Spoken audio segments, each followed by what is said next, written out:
Hey guys, what's good? Welcome back to JDB Selects.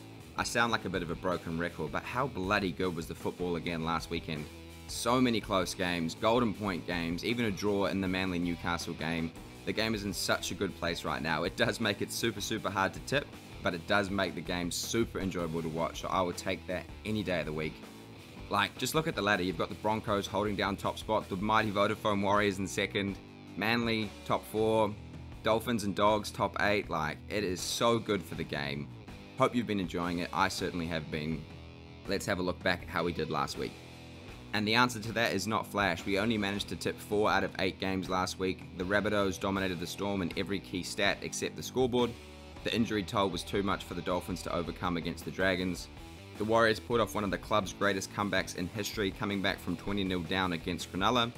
And then a Matty Burton field goal in Golden Point was the only difference between the North Queensland Cowboys and the Canterbury Bankstown Bulldogs.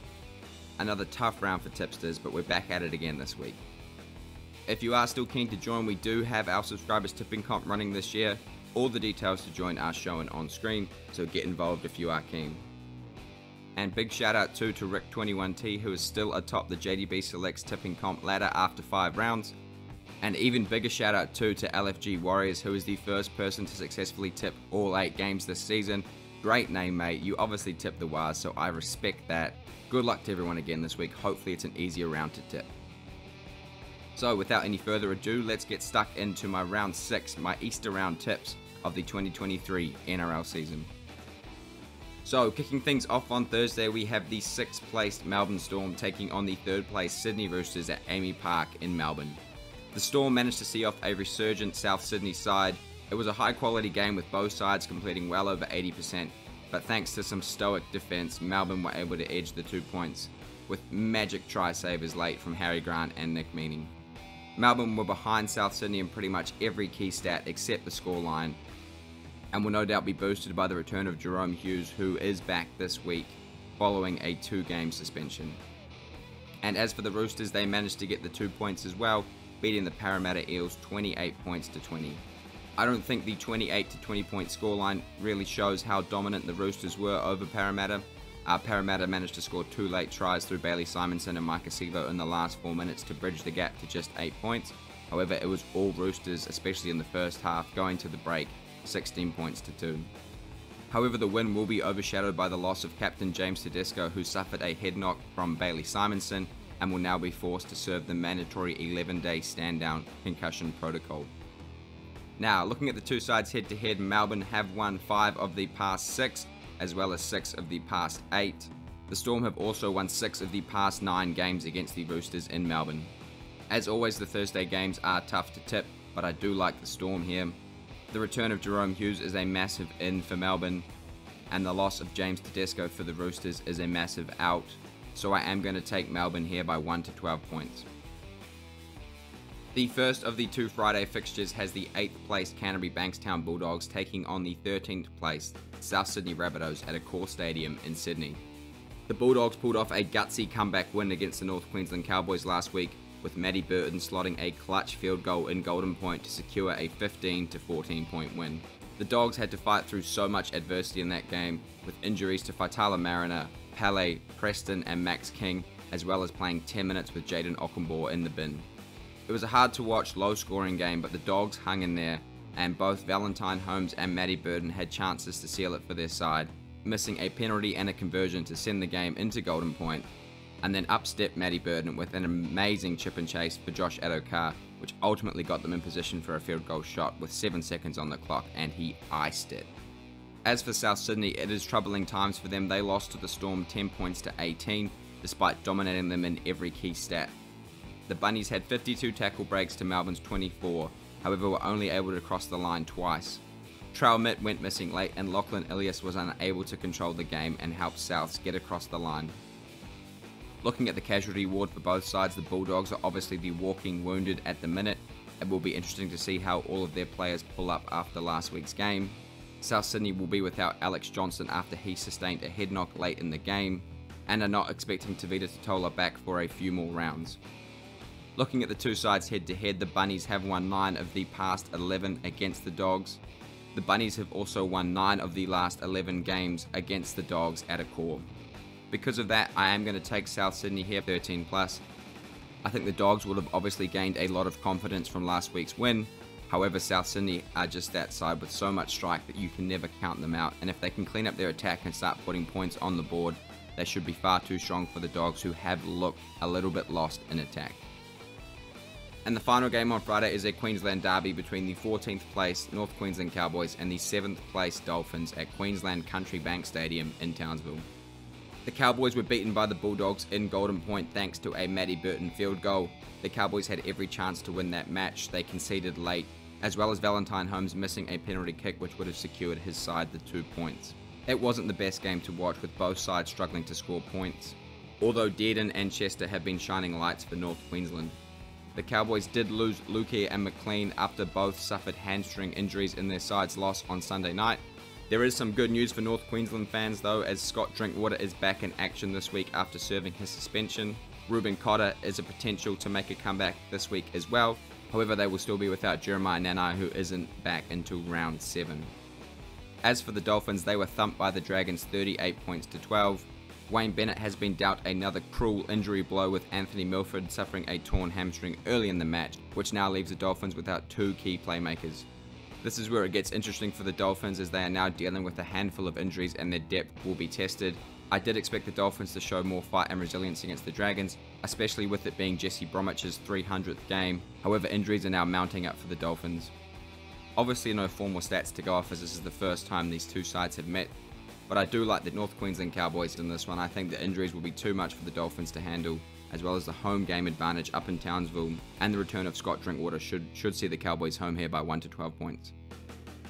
Now moving to the first of just 2 Saturday fixtures this week, we have the 5th place Penrith Panthers taking on the 4th place Manly Sea Eagles at Bluebet Stadium in Penrith. The Panthers absolutely dominated the Raiders last week, running in 9 tries to 2 in a 53 to 12 point victory.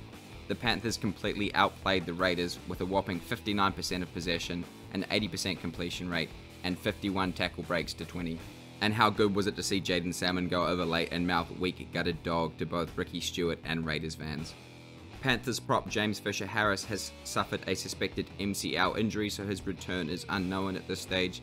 However, the Panthers are expecting Luke Garner, Liam Martin and Sonny Luke back in action this week. And as for Manly, they were part of the first NRL draw since 2020, tying with the Newcastle Knights 32 points each. This was a super exciting game to watch, very back and forth, with the Eagles pulling away, then Newcastle clawing it back, Eagles pulling away again, and then obviously 4 tries from Dominic Young being the difference to bring Newcastle level and force the game into Golden Point. Manly were dealt a few injury blows in the game too, losing Christian Tuipulotu and Ben Trebojevic. Both of their returns is yet to be decided, and they will also be boosted by the return of Josh Schuster, who should be back in action following a quad niggle. I'm a wee bit surprised that Daly Cherry Evans didn't take a shot at field goal earlier. He had, I think, maybe 2 or 3 good goes at it and decided to kick for the corner instead. I think if he had his time again, he would have given at least one of those a go. I'm not quite sure what to make of this Manly side just yet. I was all aboard the Manly train last week, but conceding 32 points to the Knights is concerning, and they did a similar thing to Parramatta a few weeks back as well. Looking at the two sides head to head, the Panthers have won an astounding 12 of the past 14 games against Manly, which includes 6 straight. Based off the back of that and last week's performances, I am going to take the Panthers here 13 plus. The average winning margin in the last 4 games between the two sides has been 26 points, and with the way Manly has been leaking, I don't see them holding out the Panthers, who will no doubt have their tails up after last week's thumping. They finally got their attack to click, so I have no doubt they will want to continue that form into this one against Manly at home. And the final game on Saturday has the 1st place Brisbane Broncos taking on the 16th place Canberra Raiders at Suncorp Stadium in Brisbane. The Broncos are sitting pretty atop the NRL ladder this week after thumping the Tigers 46 points to 12, running in 8 tries to 2 in a very dominant display. There's not too much more that needs to be said about that game. Obviously the Tigers are the Tigers and the Broncos are the Broncos. They've got so much strike at the moment, with Haas firing, Reynolds firing, Staggs, Farnworth, Cobbo, Walsh, Mam, I mean you name it. The Broncos side is stacked. I think the only team that can beat the Broncos at the moment are themselves. They are still susceptible to a low completion rate and a lot of errors, so if they can tidy that up, they should be hard to beat. And as for the Raiders, they were competitive in the first half against the Panthers before being absolutely blitzed late, going down 53 points to 12. The Raiders went to sleep at half-time and were unable to recover as the Panthers piled on 9 tries to 2. They will still be without Jack Whiten this week, who isn't due back until round 7. Both Xavier Savage and Nick Kotrick are likely to return around the same time. Looking at the two sides head-to-head, the Raiders have actually won 3 of the past 4 games against the Broncos. However, they have an appalling record against Brisbane in Brisbane, losing 11 of the past 12 games to the Broncos. So I'm sure it's no surprises there that I am going to take the Broncos 13 plus in this one. I don't think too much more needs to be said there. Moving to the first of the 2 Easter Sunday fixtures, we have the 9th place Gold Coast Titans taking on the 10th place St George Illawarra Dragons at Cbus Super Stadium on the GC. The Titans enjoyed the bye last week, however lost to the Cowboys back in round 4. They lost both Kieran Foran and AJ Brimson early in that match, and both players aren't expected to be back until around 8 or 9, so those are massive outs for Gold Coast as they have been 2 of their best so far this season. As for St George, they managed to get past the Dolphins relatively easily last week, winning 38 points to 12. Despite the Dolphins being riddled with injuries, St George played well. They dominated the game with 56% of possession and completed at 86%. They did show a lot of fight and grit and determination, something the Dragons haven't shown so far this year, so fingers crossed for Dragons fans that will continue into this week's game. The Dragons did lose Jaden Sewer and Jaden Sullivan last week. Their return is yet to be decided, but they could be out of action for this one. Looking at the two sides head-to-head, the Gold Coast have lost 7 of their past 10 to St George. However, they do have a good record against St George on the GC, winning almost 50% of their games against the Dragons at the stadium. However, I do like the Dragons in this one. I think the loss of Foran and Brimson will be too much for the Titans to overcome. Obviously, they will be well rested from the bye last week, but missing 2 key playmakers is a big gap to fill. I'm going to go with St George by 1 to 12 points. In recent history, both sides have had some big winning margins, but I do think this one is closer than it has been in recent years. And the final game on Easter Sunday has the 11th place Newcastle Knights playing host to the 2nd place NZ Warriors at McDonald Jones Stadium in Newey. The Knights drew with the Manly 32 points all in a back and forward contest. It was arguably the game of the round alongside the Warriors game. Newcastle are dealing with a serious amount of injuries. Many people, including myself, thought they would have just rolled over. However, they have stood up, beating the Raiders, almost getting past Manly and showing some real grit and resilience. Dominic Young obviously had an absolute day out after spending the week in reserve grade last week, scoring 4 tries, which ultimately helped his side square it up and force the game into Golden Point. And on the other side of the coin, you have another side that has shown great resilience so far this year in the Warriors. They fought their way back from 20-0 down against the Cronulla Sharks to win 32 points to 30 in an absolutely electric performance. Now, I know I'm biased, obviously being a Warriors fan, but that was just something special. So many times in recent seasons, the Warriors have wilted and killed over, put their heads down and gone away from the game plan. However, yesterday they stayed the course, they stuck to their guns and they managed to grind it out. SJ has turned back the clock and has been such an inspiring leader for the side. Long may it continue, up the Wars baby, let's go on. The Warriors are expecting Tohu Harris back in action this week. He was obviously a late scratching from last week's game, so fingers crossed Tohu is healthy and back. They should also be boosted by the potential return of Timari Martin, Mitch Barnett, Braden Viliami and Dalen Watini-Zelezniak, who are all expected to be available for selection this weekend. Looking at the two sides head-to-head, there are no clear stats here. Both sides have had the fairly even rub of the green in their recent meetings. Obviously, the Warriors already have a win over Newcastle this season. And unfortunately for Newey fans, I think it's going to be 0-2 against the Wars, baby. So I'm going to take the Wars here 1 to 12. I think Newcastle will put up a good fight, especially being back at home. But ultimately, the resilient new 1NZ Warriors get the mahi done. And the final game, the Easter Monday game, has all the makings of a great upset. The 7th placed West Tigers taking on the 15th placed Parramatta Eels at Accor Stadium in Sydney. The Tigers were absolutely thumped by the Broncos last week, 46 points to 12. And have now started their season 0-5. There weren't many shining lights for the Tigers. It's hard to say what their problem is. They seem to start the games really poorly and then come out firing in the second half. So if they can turn that around and start playing for the full 80, I do think they're a chance of winning some games. And who better to beat than the Parramatta Eels, right? Brent Naden is expected back this week for the Tigers, so that'll give them a nice boost in attack. As for Parramatta, they went down 28 points to 20 to the Sydney Roosters last Thursday. They scored 2 late tries to make the scoreline somewhat respectable, but were never really in the contest against the Roosters. Junior Paulo will not be back in action until the following week, and they will now be without Bailey Simonson, who is facing a 2 to 3 game ban for a hit on James Tedesco.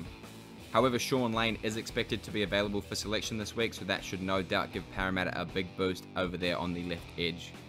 Looking at the two sides head to head, Parramatta have won 8 of the past 9 games against the West Tigers. However, they were monumentally upset by the Tigers last year by 1 point back in April of last year, so I have no doubt that the Tigers will be keeping that win in the back of their mind going into this one. Now, part of me does want to take the Tigers here, however, I'm not quite that brave, so I am going to take the Eels in this one by 1 to 12 points. I obviously think this has the makings of a massive upset, however, I need to be a responsible tipper and take the Parramatta Eels. So in summary, I am taking the Storm 1 to 12, the Bunnies 13 plus, the Cowboys 1 to 12, both Penrith and Brisbane 13 plus, the Dragons, Warriors and Eels 1 to 12. Those are my round 6 tips. Thank you as always for watching. The support has been absolutely incredible this year. Thank you to all the new subscribers. Welcome aboard. Thank you to all of the old subscribers who are still here getting involved in the comments. I still see them, I still read them, I still try and reply. Thanks as always for watching, and I'll see you in the next one.